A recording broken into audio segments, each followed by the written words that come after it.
দুর্বিষহ জীবন। আমরা যারা সীমিত আয়ের মানুষ, আমাদের তো আসলে কেউ দেখার নাই। মনে করতে অনেক টাকা ইনকাম করি, মানে টাকা বাড়লে এখন তো আমাদের সঞ্চয় ভেঙে ভেঙে খাইতে হইতেছে। আমাদের সঞ্চয় যা ছিল সেগুলো ভেঙে ভেঙে খাইতেছি।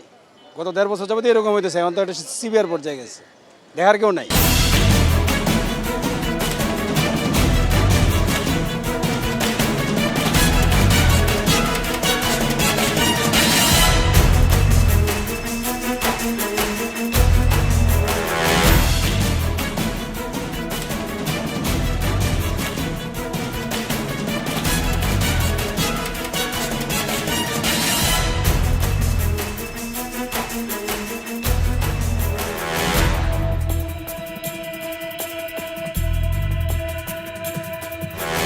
দর্শক শুভেচ্ছা। 21শে টেলিভিশনের নিয়মিত আয়োজন জনতার কথা অনুষ্ঠানে আপনাদের স্বাগত জানাচ্ছি।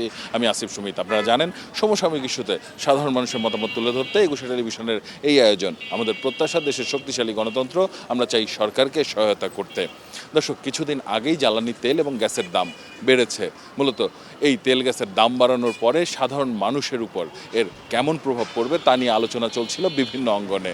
আজ আমরা সাধারণ মানুষের কাছে জানতে চাই নিত্যপণ্যের দামের উপরে কী প্রভাব পড়েছে বা তাদের জীবনচারে কেমন পরিবর্তন আনতে হয়েছে।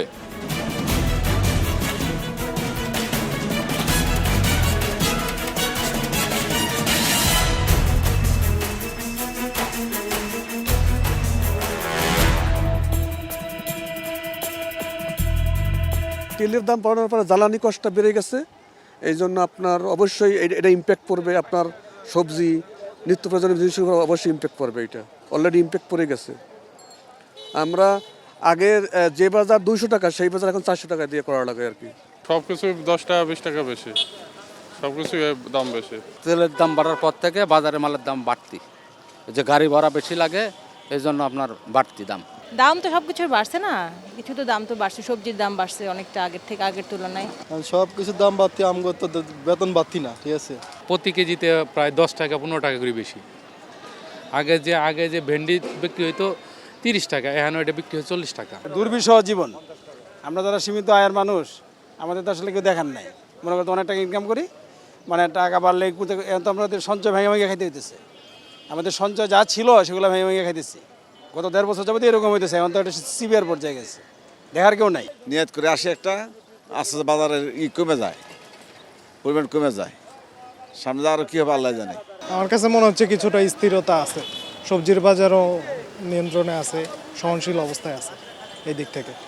তো তেলের প্রভাব মনে হয় না বাজারে তেমন একটা এখন পর্যন্ত পড়েছে। আছে মোটামুটি, আমরা নাগালের ভিতরেই আছি, ইনশাল্লাহ বড় একটা সমস্যা হচ্ছে না। যে সামনের দিনগুলিতে কেমন হয় আমি বুঝতে পারবো না, এখন মোটামুটি আছি।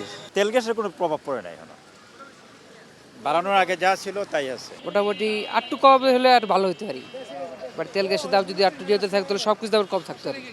মোটামুটি আছে, কিন্তু আসলে তেলের সংকটের কারণে আসলে মনে হয় দাম উদ্যোগটি মনে হতে পারে। অবশ্যই প্রভাব পড়ছে, কারণ আমাদের তো বেতন বছরে একবারই ইনক্রিজ হয়। তো সেই ক্ষেত্রে আমাদের ইনক্রিমেন্টটা তো আগেই হয়ে যায় জানুয়ারি থেকে, যদিও আমরা পরে পাই।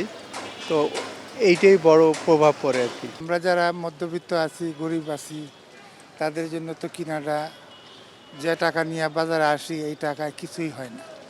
অনেক ধন্যবাদ আপনাকে। দর্শক, আপনারা শুনছিলেন সাধারণ মানুষের প্রতিক্রিয়া। সাধারণ মানুষ কিন্তু তাদের ভাবনাগুলো অসাধারণ, তাদের চিন্তা অনেক সূক্ষ্ম ও গভীর। দর্শক, জনতার কথা দেখতে প্রতি শনি, রবি, মঙ্গল এবং বুধবার চোখ রাখুন 21শে টেলিভিশনে। সঙ্গে থাকবো আমি আসিফ সুমিত।